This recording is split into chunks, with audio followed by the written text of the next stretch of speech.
disons vraiment merci, que Dieu le bénisse. Je dis aussi merci à toi pour ta présence. Cet après-midi, nous avons une petite exhortation que je vais te proposer, dont j'ai intitulé les thèmes « Mais voici, envoie-moi ». C'est des thèmes que nous allons développer cet après-midi.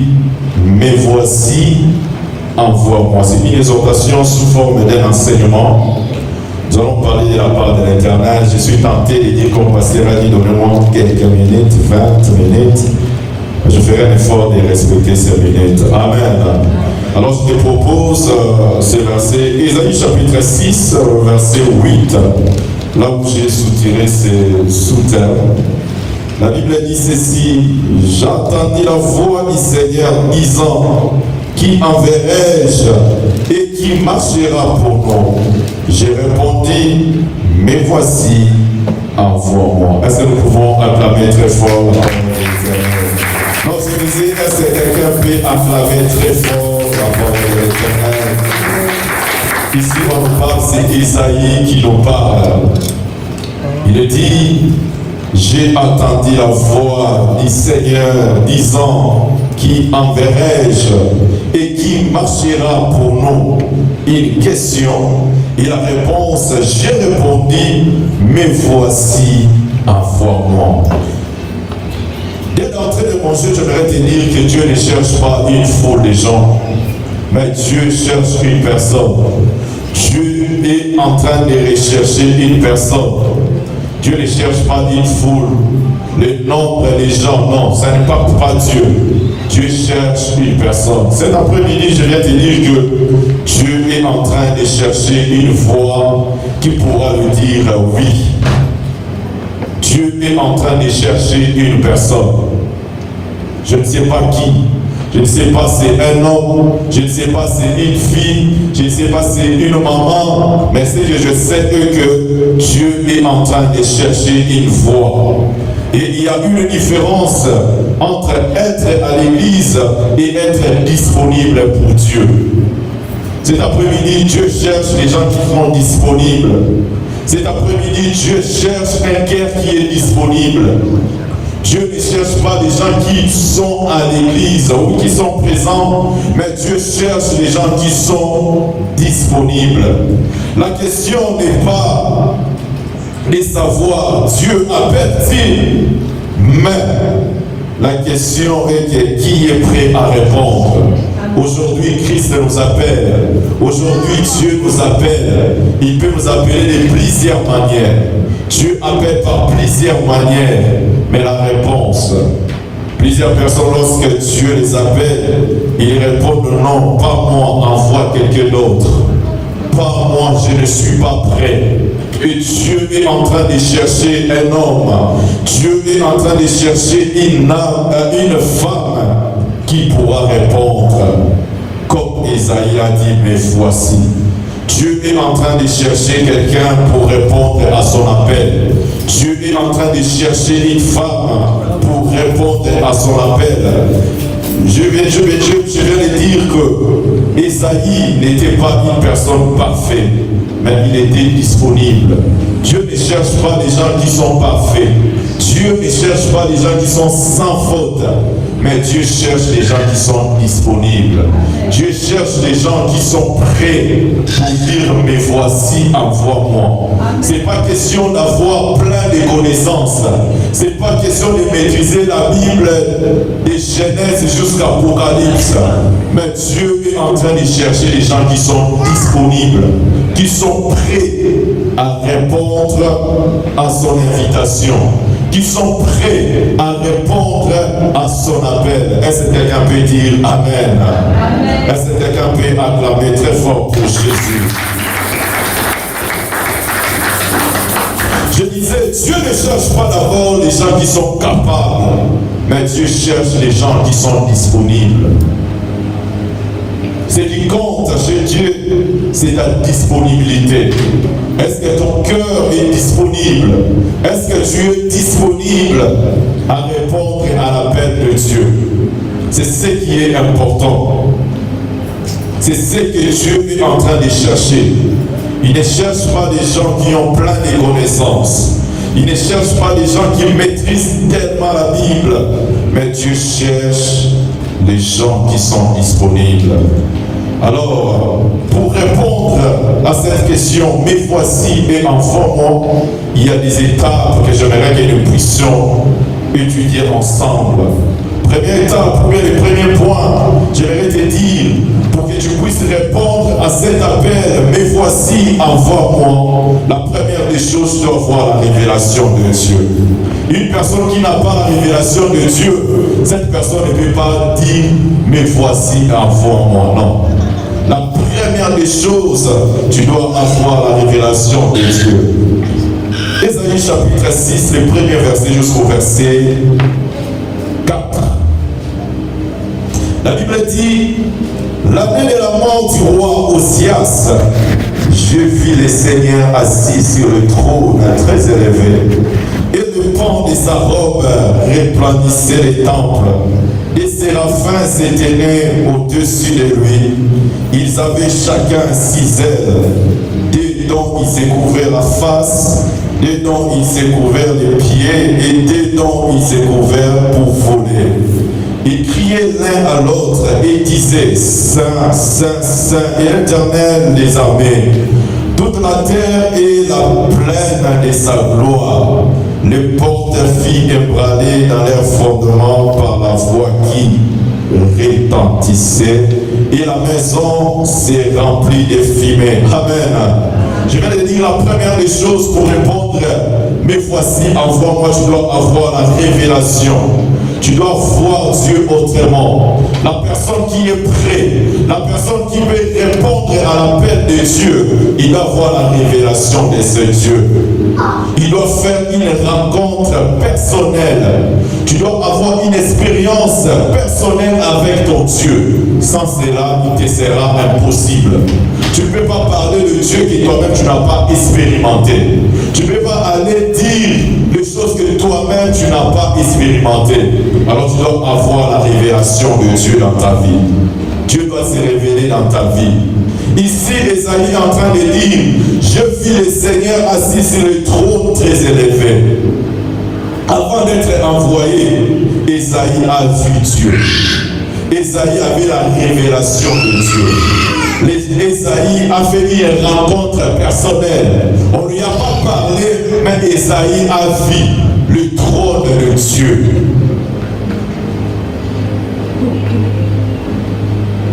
Esaïe a vu le trône élevé. Cela veut dire qu'il a vu la souveraineté de Dieu. Il a vu la sainteté de Dieu. Parce qu'il a dit Saint, Saint, Saint, et il a vu la gloire de Dieu. Pour que tu puisses répondre, mais voici, envoie-moi, tu dois avoir la révélation de Dieu. Tu dois faire une rencontre personnelle avec ton Dieu. Beaucoup veulent être utilisés par Dieu, mais ils n'ont jamais eu une révélation profonde de Dieu. Alors je voudrais vous dire ces 3 vérités à ce qui concerne la révélation ou avoir une rencontre personnelle de Dieu. La première chose, je voudrais te dire comme vérité, ta mission dépend de ta révélation de ton Dieu. Pour aller répondre à la mission, tu dois avoir la révélation de ton Dieu. La deuxième chose, j'aimerais te dire, ta profondeur dépend de ce que tu as vu de Dieu. Ta profondeur dépend de ce que toi tu as vu de Dieu. Et la troisième vérité que j'aimerais partager avec nous cet après-midi, on ne peut pas parler de Dieu qu'on n'a jamais expérimenté. Je bénis le Seigneur lorsque le pasteur avait prêché, passé dimanche, notre dimanche. Il avait dit qu'il nous séparera de l'amour de Dieu. J'avais aimé son introduction. Il a dit la personne qui peut dire rien ne peut me séparer de l'amour de Dieu, c'est la personne qui a expérimenté. Amen. Tu dois d'abord avoir une expérience. Tu dois avoir une histoire personnelle avec ton Dieu. Tu dois avoir un témoignage avec ton Dieu. Amen.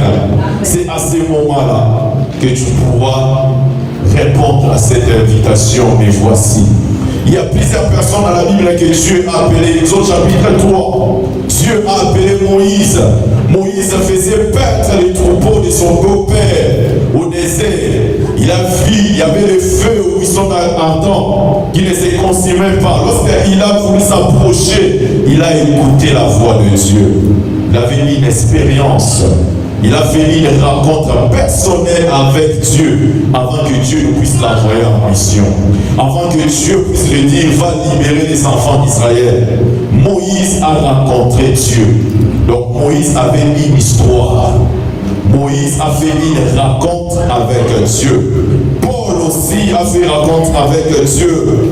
Dans Actes chapitre 9, Paul était une personne qui persécutait l'Église. Il avait pour mission d'aller arrêter, d'aller détruire. Mais dans les chemins de Damas, Paul a rencontré Dieu. Paul a fait une expérience personnelle avec Dieu avant que Dieu puisse l'envoyer. Amen. Alors toi aussi, si tu as besoin de répondre à cet appel, tu dois avoir une histoire avec Dieu. Amen. Peut-être Dieu peut te guérir d'une maladie, d'une situation. C'est quelque chose que toi tu as vécu avec Dieu. C'est quelque chose qui est palpable, que toi-même tu as vu. Et cette histoire-là va te permettre pour dire, mais voici, envoie-moi. Amen. Pour cet après-midi que Dieu se révèle dans ta vie, je pensais que quelqu'un pouvait dire Amen. Je dis encore que cet après-midi que le Seigneur se révèle à toi. Qu'il t'ouvre les yeux spirituels avant que tu puisses dire, mais voici avant moi, Dieu doit se révéler en toi. Tu dois avoir une histoire avec ton Dieu. Amen. Non, j'étais malade. Les médecins avaient dit, pour moi c'est impossible, mais Dieu t'a guéri. Tu as fait cette expérience. Tu appelles Jésus, tu appelles ton Dieu Jéhovah Rapha. Alors lorsque tu vas partir, parler, toi-même tu as cette assurance. Le Dieu qui m'a guéri, c'est le Dieu que je sais. Le Dieu qui s'est révélé à moi, je sais que aussi il va faire aussi avec toi. Est-ce que quelqu'un peut dire Amen? La deuxième chose, comme deuxième étape, la prise de conscience de son état. Isaïe chapitre 6, verset 5. La Bible dit, alors j'ai dit, malheur à moi, je suis perdu car je suis un homme dont les lèvres sont impures. J'habite au milieu d'un peuple dont les lèvres sont impures et mes yeux ont vu le roi éternel des armées. Amen. La personne qui fait rencontre avec Dieu, c'est la personne qui voit son état d'imperfection. Lorsque Isaïe a vu la gloire de Dieu, il a dit, malheur à moi, je suis perdu. Isaïe a reconnu son péché. Isaïe a reconnu ses faiblesses. C'est devant la gloire de Dieu que nous réalisons nos imperfections. Il a vu qu'il n'était pas propre. Il a vu que ses lèvres étaient impures. Alors, j'aimerais te dire, la vraie rencontre avec Dieu produit ces trois choses. La personne qui a fait une rencontre avec Dieu doit d'abord avoir la conviction de son péché. Il y a certaines choses où on ne va pas te dire, mais toi-même tu es convaincu. Non, moi je ne peux pas faire ça. Je suis convaincu de ce que Dieu vit la gloire de Dieu. Tu dois être convaincu de dans certaines choses, moi je ne peux pas les faire. La conviction. La deuxième chose, la personne qui a vu la gloire de Dieu, il doit passer par la repentance. On ne peut pas t'obliger toi-même. Tu dois tourner le dos au péché. Tu dois dire non. Finis avec le péché. Isaïe lui-même, lorsqu'il a vu la gloire de Dieu, il s'est rendu compte. Non, mes lèvres sont impures. Là où j'habite dans un milieu qui n'est pas propre. Amen. Donc la gloire de Dieu nous pousse à la repentance. Tu ne peux pas voir la gloire de Dieu. Tu ne peux pas faire une rencontre avec Dieu sans passer par la repentance. Ça va te pousser toi-même. On ne va pas te forcer, mais de toi-même, tu dois prendre une résolution. et te répondre, et prendre une décision d'abandonner une mauvaise vie. Et la troisième chose, la personne qui rencontre Dieu doit passer par les brisements. Avant que Dieu puisse t'envoyer, tu dois te laisser briser par Dieu. Dieu doit briser ton langage, ton cœur, ton comportement. Tu dois te laisser briser. Tu dois te laisser tailler par Dieu. Ce n'est pas un obstacle, mais ce sont des étapes pour répondre à cette question. Mais voici avant moi. Tu dois te laisser. Même ta façon de parler, on doit changer. On doit savoir que dans cette personne a été brisée par Dieu. Par ton caractère, ta façon d'être, les gens doivent constater que non, cette personne est passée par les brisements. Dieu n'utilise pas les orgueilleux, mais il utilise les gens qui sont conscients qu'ils ont besoin de Dieu. Amen. Un vase cassé peut être réparé, mais un vase qui se croit qu'il est parfait ne change jamais. Alors toi-même, tu dois te laisser être préparé par Dieu.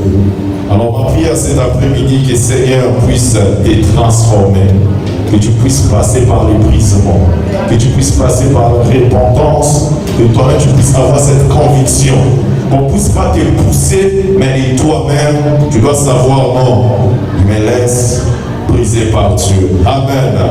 Alors troisième chose, sans plus tarder, Ésaïe chapitre 6, le verset 6 à 7.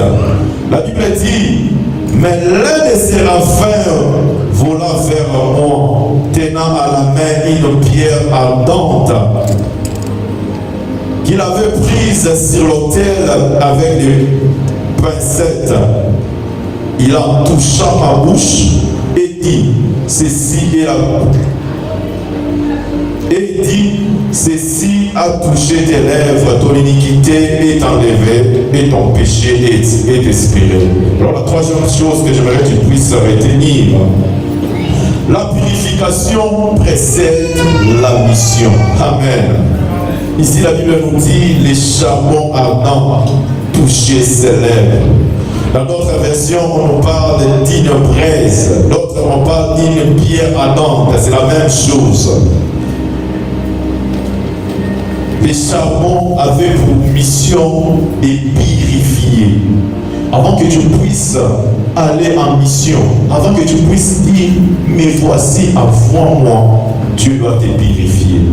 Dieu avait envoyé son ange pour qu'il puisse purifier, nettoyer la bouche d'Ésaïe. Alors ma prière cet après-midi, que la parole de Dieu aussi te purifie. Car la Bible dit, tout est purifié, tout est sanctifié par la prière et par la parole. Avant la voix de Dieu, Dieu purifie. Dieu enlève l'impureté. Dieu ne peut pas t'envoyer avec l'impureté. Dieu doit te séparer. Dieu doit te purifier. Dieu doit te laver. Amen. Dieu restaure, Dieu prépare. Dieu n'envoie pas sans transformer. Ce que Dieu touche devient propre et utilisable. Amen. Ce que Dieu touche, ça devient propre et utilisable. Amen. L'homme passe par les faits avant qu'il puisse briller. Alors cet après-midi, que le fait de Dieu purifie ta vie. Que la parole de Dieu purifie ton corps, ton âme et ton esprit. Est-ce que quelqu'un peut dire Amen? La quatrième des choses, Dieu cherche les volontaires. Isaïe chapitre 6, le verset 8. J'entendis la voix du Seigneur disant, qui enverrai-je et qui marchera pour nous? J'ai répondu, mais voici, envoie-moi. Amen. Quatrième des choses, Dieu cherche les volontaires. Il n'oblige personne. Il te laisse cette liberté. C'est de toi de faire des choix, de répondre à son appel ou de refuser. Il dit, qui enverrai-je? Qui marchera pour nous? cette question n'était pas limitée seulement à Ésaïe, mais cette question a traversé les générations. Aujourd'hui, Christ aussi. Aujourd'hui, Dieu pose la question, qui enverrai-je? Aujourd'hui, Dieu est en train de chercher les hommes. Aujourd'hui, Dieu est en train de chercher les femmes. Aujourd'hui, Dieu est en train de chercher. Cette question a traversé les générations. Jusqu'en ces jours, Dieu est en train de parler. Dieu est en train de chercher. Dieu cherche les adorateurs. Dieu cherche les prédicateurs. Dieu cherche les intercesseurs. Dieu cherche les missionnaires. Dieu est en train de chercher. Peut-être tu peux croire que c'est l'homme qui a besoin de toi. Peut-être tu peux croire que c'est le pasteur qui t'appelle. Mais cet après-midi, je vais te rassurer que Dieu est encore en train de chercher. C'est Dieu qui appelle. C'est Dieu qui est en train d'appeler. Dieu cherche. Dieu veut collaborer avec un homme. Dieu te cherche par des songes. Tu as déjà rêvé. Dieu te donne une mission. Tu es en train de faire quelque chose. Par la prophétie, Dieu t'a déjà parlé. Peut-être que tu as déjà reçu l'appel des pasteurs. Il a dit non, j'ai besoin que tu puisses faire ces services. Peut-être que toi tu crois que c'est un homme, mais c'est Dieu qui est en train de t'appeler. Dieu est en train de chercher les volontaires. Dieu est en train de chercher avec qui il va collaborer. Dieu a beaucoup de choses à faire, mais il est en train de chercher qui il va collaborer. Et je venais déjà de te dire que Dieu respecte notre décision. Il n'est pas là pour te forcer, mais il est là. Il est en train de chercher. Dieu est en train de chercher les ouvriers. C'est bien vrai, nous tous ne serons pas des pasteurs. Nous tous n'allons pas prêcher la parole de Dieu. Mais du moins, nous tous nous pouvons faire l'œuvre de Dieu. D'une manière ou d'une autre. Amen. Nous tous nous pouvons faire l'œuvre de Dieu. Nous tous nous pouvons être les ouvriers de Dieu. Mais tu es prêt. Jésus a dit la moisson est grande, mais il y a peu d'ouvriers. Jusqu'au jour d'aujourd'hui, Dieu est en train de chercher des ouvriers dans son œuvre. Dieu est en train de chercher. Qui enverrai-je? Qui enverrai-je? Qui enverrai-je? Qui marchera avec nous? Dieu est en train de chercher des gens qui sont disponibles, les gens qui sont là. Alors, cinquième point que je te propose, la cinquième étape, je me suis posé cette question: pourquoi répondre à l'appel? Pourquoi répondre à l'appel? Et j'ai 4 réponses à te proposer. Premièrement, parce que Dieu compte sur toi. Si Dieu t'appelle, Dieu compte sur toi. Amen. Ne te sous-estime pas. Ne te vois que tu es inutile. Mais si Dieu te cherche, Dieu te parle, cela veut dire que Dieu compte sur toi. Je pensais que quelqu'un pouvait acclamer. Donc Dieu est en train de compter sur toi pour la mission, pour cette œuvre. Dieu compte sur toi. Alors la deuxième chose, pourquoi répondre à l'appel? Parce qu'il y a des vies qui dépendent de toi. Tu dois savoir qu'il y a des vies qui dépendent de toi. Il y a certaines personnes qui dépendent de toi. Il y a peut-être certaines personnes qui seront sauvées à cause de toi, qui seront sauvées à travers toi. Il y a un jour, souvent j'ai l'habitude de poster des versets dans mon statut WhatsApp.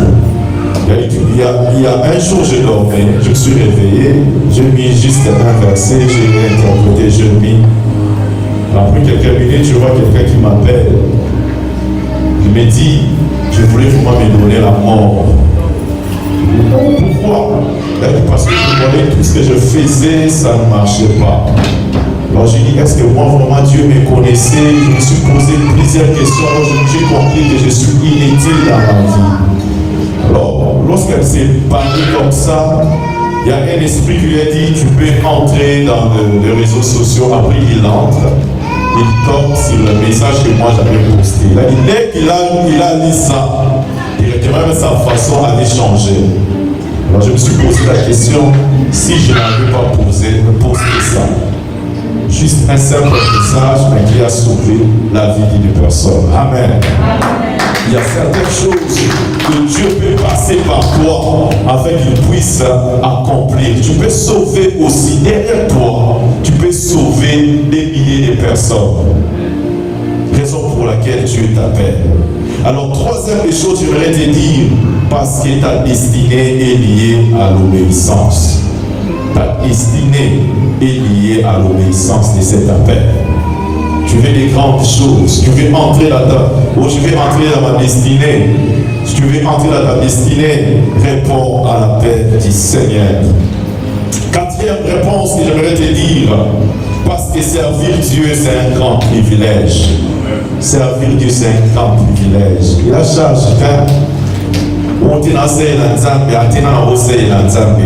il a charge, je n'ai pas de temps. Non, servir Dieu, c'est un grand privilège.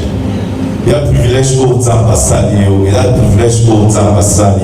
Est-ce que vous mettez la Zamba Mao pour la privilège?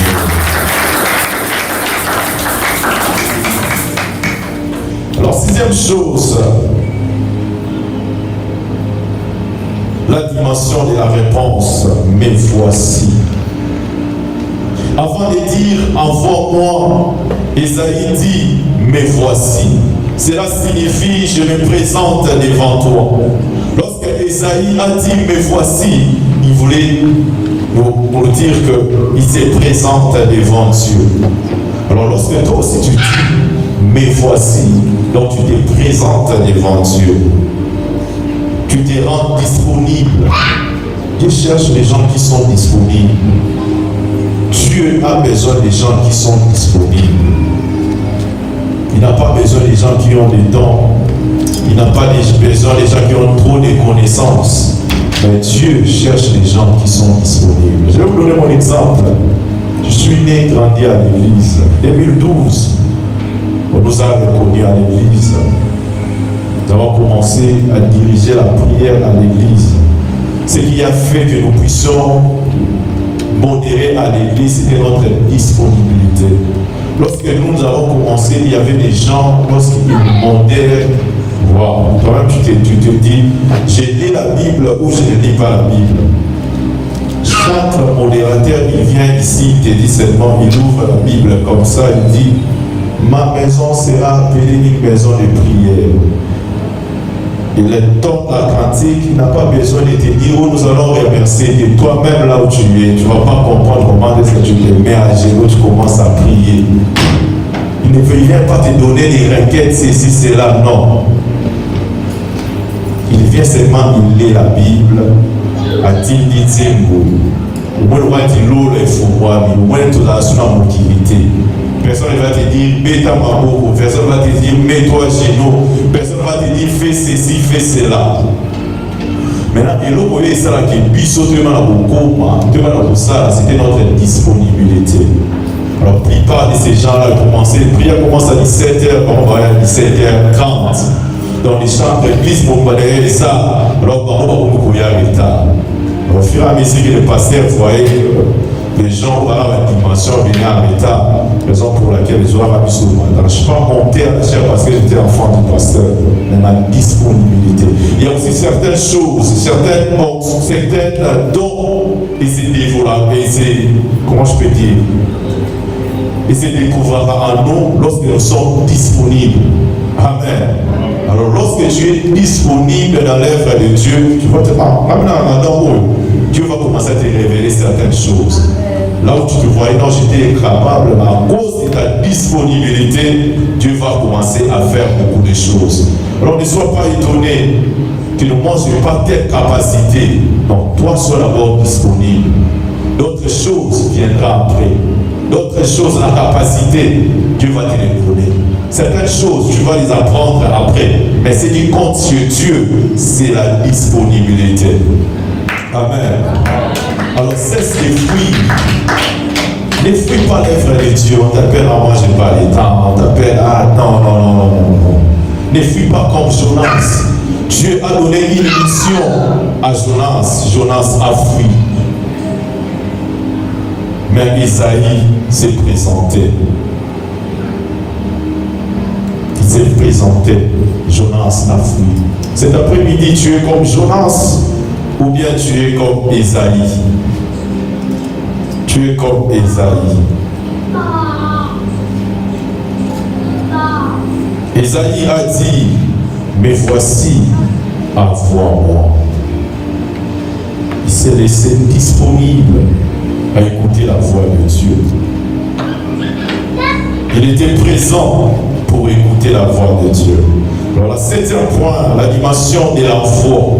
Il dit envoie-moi. Ce n'est pas une simple phrase, et ce n'est pas une simple phrase, mais c'est un sacrifice vivant. La personne qui dit envoie-moi, c'est une personne qui se sacrifie. Excusez-moi, je peux le dire comme ça. Sacrifice vivant. Dire envoie-moi, c'est accepter l'inconfortable. L'œuvre de Dieu n'est pas facile. Il y aura des gens qui vont t'injurier. Il y aura des gens qui vont t'humilier. Il y aura des gens qui feront tout pour toi, qui vont te rabaisser, qui ne vont pas reconnaître tes efforts. Tu pries pour quelqu'un toute la nuit, le matin c'est lui, la première personne est injuriée. Tu es dans l'œuvre de Dieu, tu dois accepter. C'est la raison pour laquelle avant j'avais dit, avant d'entrer, tu dois être brisé. Parce que la personne qui est brisée ne va pas regarder toutes ces choses. Il est devenu un sacrifice vivant. Même la personne qui ne pouvait pas jouer avec toi dans l'œuvre de Dieu, il y aura des gens qui vont te montrer de toi. Il y aura des gens qui vont te jouer de toi. Mais si tu es brisé, tu ne vas pas regarder toutes ces choses-là. Amen. Il y aura des rejets. Il y aura des combats spirituels. Il y aura des prix que tu dois payer dans ton ministère, dans l'envoi que Dieu t'a donné. C'est un sacrifice vivant. Dieu a envoyé Jérémie rejeté, Paul persécuté, mais il y a aussi la gloire. Amen. La gloire de Dieu accompagne ceux qui acceptent la mission. Amen. Il y a aussi l'impact éternel, il y a aussi des vies transformées à travers toi. Il n'y a pas seulement la souffrance, mais il y a aussi des choses qui accompagnent des gens qui acceptent de servir l'éternel. Amen. Est-ce que nous pouvons acclamer très fort Jésus? 8e des choses, la dimension du mandat difficile. Dieu dit à Isaïe, va, il dit à ses peuples, je crois que c'est le verset 9. La Bible dit, il dit alors va, il dit à ses peuples, vous entendrez et vous ne comprendrez point. Vous verrez et vous ne saisirez point. Amen. Dieu dit à Isaïe, va, et dit à ses peuples, mais les peuples ne vont pas t'écouter. Quelle contradiction. Dieu envoie Isaïe. Mais lui-même il dit que ces peuples ne vont pas t'écouter. Ce qui compte dans ta mission, ce n'est pas les résultats, mais c'est l'obéissance. Tu dois obéir à ton maître. Tu ne dois pas obéir aux résultats. Toi, fais ce que l'Éternel t'a dit de faire. Amen. Les résultats, c'est Dieu lui-même qui sait. Toi, obéis à la mission que l'Éternel t'a donnée. Si Dieu te dit, deviens l'intercesseur de cette église, tu obéis. Tu viens, tu pries pour l'église. Tu peux être intercesseur, mais tu ne fais pas partie du groupe de l'intercession. Tu peux faire la mission de Dieu, même le pasteur ne sait pas, même Dieu lui-même sait que toi, tu fais sa mission. Les gens peuvent reconnaître, ils ne peuvent pas reconnaître, ce n'est pas ton problème. Mais toi, tu es dans la mission de Dieu. Oh, moi j'ai fait, on ne me reconnaît pas. Tu as bien les salaires, si tu as besoin que les gens puissent t'acclamer, tu as déjà ta salaire. Mais tu dois obéir à la mission à Dieu qui t'a envoyé. Amen. Ce n'est pas pour rien que Dieu t'a mis dans cette famille. Tu dois savoir, si je me retrouve dans cette famille, j'ai une mission. Tu dois savoir que si je suis dans cette église, donc Dieu m'a envoyé, j'ai mis une mission que je dois accomplir. Si l'Éternel m'a amené dans ce pays, cela veut dire que j'ai mis une mission. Dieu t'a parlé. À Kinshasa, tu faisais l'œuvre de Dieu. Et aujourd'hui, pourquoi tu ne le fais pas? Amen. J'aime beaucoup lorsque papa Chimondé a toujours dit, il faut regarder ta vie, regarde les ans, regarde les rétroviseurs. C'est très important, tu sais. Peut-être lorsque tu étais à Kinshasa, tu te disais, aux États-Unis, vie n'a pas aujourd'hui, nous sommes devenus raison sur raison. Nous tous nous avons 24 heures. Personne n'a 36 heures, personne n'a 38 heures. À qui serviteur, mais ici, un constat que je fais. Beaucoup de serviteurs de Dieu, lorsqu'ils arrivent ici, c'est la source à métier. Ça la source à métier. C'est la source. Moi, la Bible vous a la source.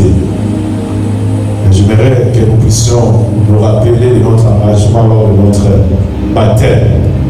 Dans la vie de Zéné, quand on a reçu la Yesu qui nous souffre à la maille. Maintenant, aujourd'hui, c'est des séparés de Dieu. C'est les États-Unis, c'est l'argent, c'est le travail, ce sont les enfants. Maman, pour nous avons une église de Bano Pessi, nous avons la Bano Panzam. Donc, Bano Bossa, qui est au Kaburananza. Moussala, tu es ça, qui est au Kaburananza. Il parle en plus de ça, il y a un sous mission en Zambété. Ou accomplir sous-souté mission au Zambété. Nous devons obéir à la mission que Dieu nous a donnée, que Dieu nous a appelée. Amen. Alors pour finir, 9e point, les niveaux de réponse à la paix. Nous avons 4 réponses. Qui enverrai-je? Qui marchera avec nous? Première catégorie, les indifférents. Il ignore l'appel de Dieu. Il est conscient que Dieu l'a parlé, que Dieu lui a donné une mission. Il a ignoré l'amour. Dieu m'a appelé là, dans sa tête. Il y a des gens qui ignorent l'appel de Dieu. Et lorsque je parle de mission, ce n'est pas seulement prêcher, non. Peut-être Dieu peut te dire, tu dois soutenir mon serviteur par les prières. Vous savez déjà au sein de la sauce, au sein de la beauté, aux autres ignorés. Tu peux te dire, tu dois soutenir l'œuvre de Dieu avec tes moyens. Tu peux te dire, tu peux devenir intercesseur, chantre. Il y a plusieurs des choses que tu peux faire. Tu es conscient, on t'a dit, toi, tu as fait des rêves, on t'a prophétisé pour toi, mais tu ignores l'appel de Dieu. Deuxième catégorie, ce sont les hésitants. Dieu t'a parlé, Dieu t'appelle, mais tu remets à plus tard. Tu n'en sais rien de bas. Tu n'en sais rien de bas, tu n'en sais rien de bas, tu n'en sais rien de bas.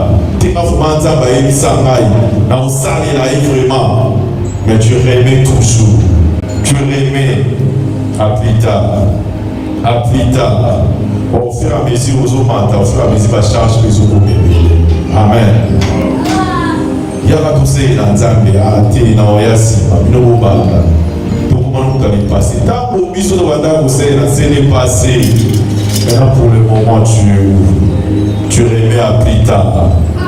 Deuxième catégorie de gens, les hésitants, ils remettent à plus tard l'appel de Dieu, la mission de Dieu. Et le troisième groupe, les résistants, ce sont les gens qui refusent la catégorie. Il est conscient que Dieu est appelé. Il est conscient qu'il a une mission avec Dieu. Mais il est catégorique, je ne ferai pas. Aujourd'hui, certaines personnes pensent faire l'œuvre de Dieu aussi, la pasteur. Et avec ma technique à Mikolo, à la rage à Mikolo, le moment où ça, pasteur à Notina, on va aussi faire sac. Aussi, la pasteur était aussi à l'Inza. Nous avons réussi à la pasteur sac. Nous avons mis au temps, nous avons mis à mon. Ça ne change rien. Amen. Alors il faut qu'il y ait même en français ça sonne bien serviteur. C'est Dieu qui t'a appelé. L'œuvre de Dieu, c'est pas pour les enfants, c'est pas pour les adultes. Dieu appelle tout le monde. Tu refuses, mais tu as ces dons-là. Tu sais que Dieu t'a appelé au chant.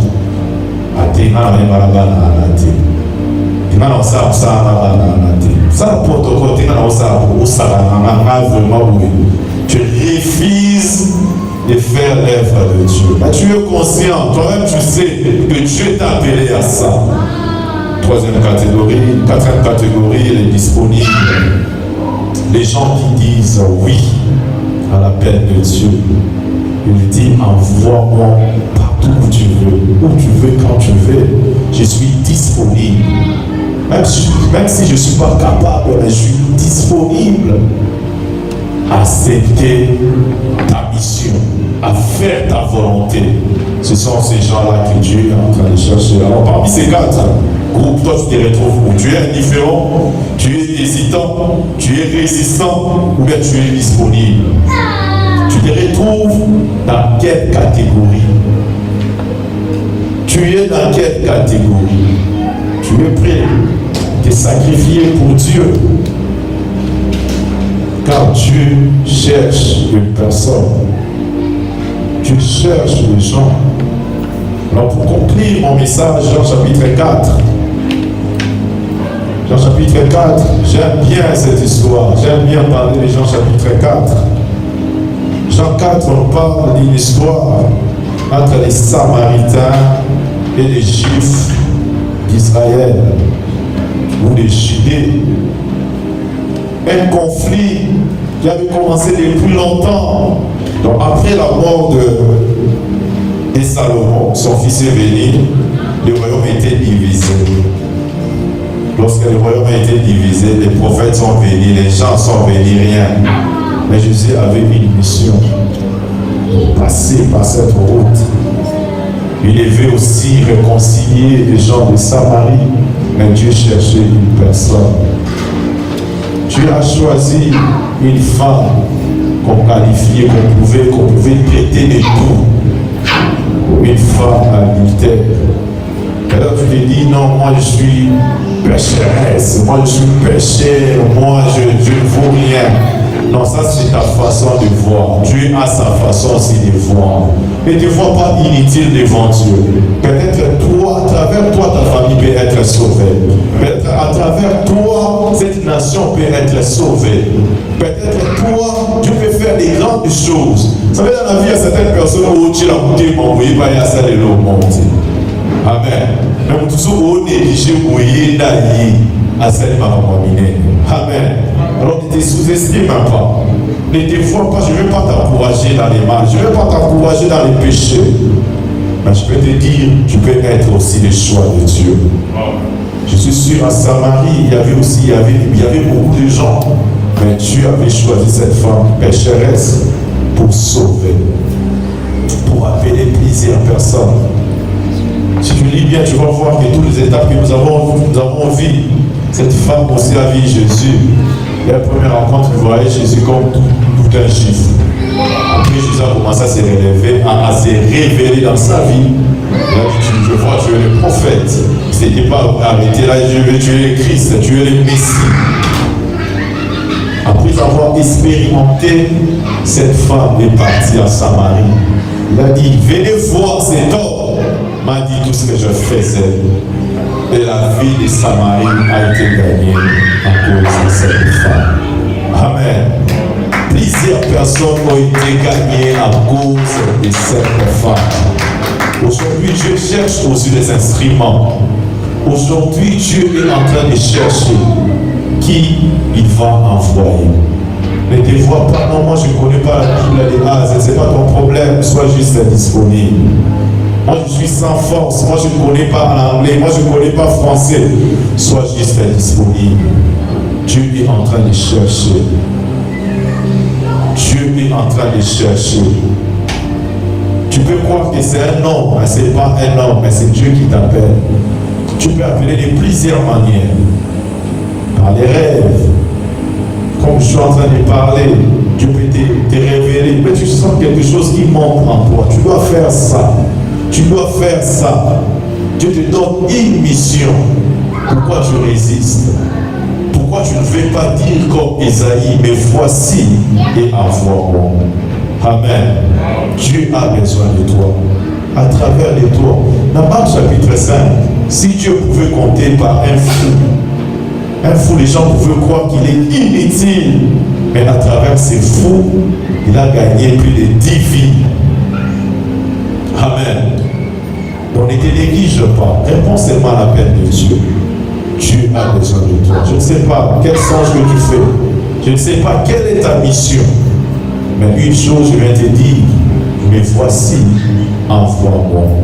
Dieu cherche les gens qui sont disponibles, qui sont prêts à les servir, qui sont prêts à entrer dans la mission, qui sont prêts, malgré la souffrance, malgré les hauts et les bas, qui sont prêts à répondre à son invitation.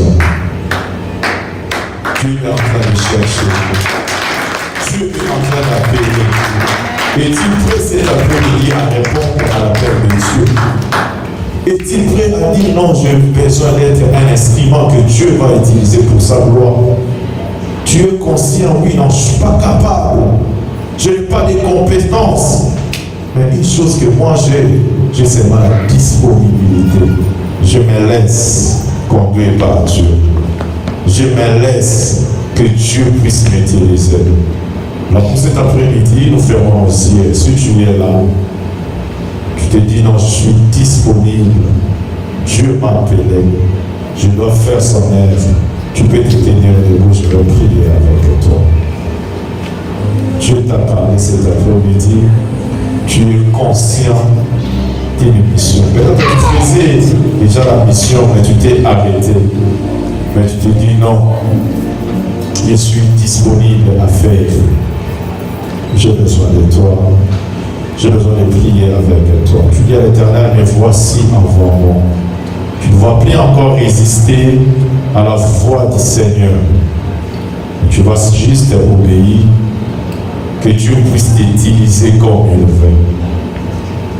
Si tu es là, tu peux te tenir debout, je vais prier avec toi. S'il n'y a personne, nous allons prier. Nous allons dire merci à Dieu pour cette parole. Nous allons dire à l'Éternel, nous sommes disponibles, utilise-nous pour ta gloire. Nous prions dans le nom de Jésus. Alléluia. Seigneur, me voici devant toi, je suis disponible. Seigneur, je suis disponible comme un instrument, utilise-moi pour ta gloire. Je me laisse, Seigneur, entre tes saintes mains. Je viens au-devant de toi, Père. Je suis disposé. Mais voici, Yahweh. Mais voici, Yahweh. Je viens répondre à ton appel. Je viens répondre à ton appel. Mais voici,